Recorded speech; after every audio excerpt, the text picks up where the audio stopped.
sentencing phase is underway at Clyde Gibson's third and final murder case. As prosecutors argued for the death penalty, we also learned new details about what happened to the woman he killed, Stephanie Kirk. WLKY's Marissa Alter is live outside the Floyd County Courthouse. She has today's developments. Marissa? Vicki, last month in a surprise move, Gibson pleaded guilty to killing Stephanie Kirk, and it happened after jury selection already began in his trial. This week's proceedings don't focus on if he killed her, but whether Judge Susan Orth should give him the death penalty for that. She could also give him life without parole or a set number of years in prison. You know, it's a brutal crime. Stephanie Kirk's father and 15-year-old daughter were there as prosecutors made their case for the death penalty. They focused on 4 aggravating factors, including that Clyde Gibson was on probation when he killed Kirk, that he's committed another murder, and that he performed 2 deviant sexual acts on Kirk after he strangled her. I feel that we'll be successful in proving one or more of the aggravators. Kirk went missing in March 2012. The 35-year-old Charlestown woman was found buried in Gibson's New Albany backyard about a month later.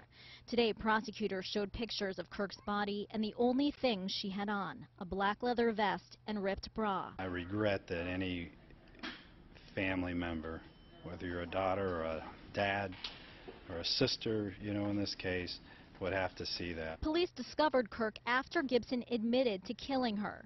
At the time, he was in custody for another murder, that of 75-year-old Christine Whitus. New Albany Sergeant Steve Bush testified about that confession. He told the court Gibson met Kirk at a bar and had sex with her at his house. Bush said Gibson admitted he and Kirk later argued over pills, so he choked her to death and, quote, it was pretty quick. He then sexually assaulted her, broke her back, and buried her in a hole. Prosecutors told the court Gibson broke Kirk's back to fulfill his sexual desires, something they say he also did to victim Christine Whitus. Her son Mike Whitus was there too this morning to offer the Kirk family support. These are people that have been permanently scarred for life, and it's unimaginable, you know, what they're going through, and so he's given them that kind of support.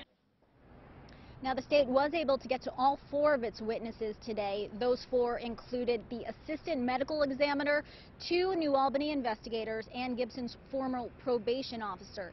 The defense will call its first witness here tomorrow morning.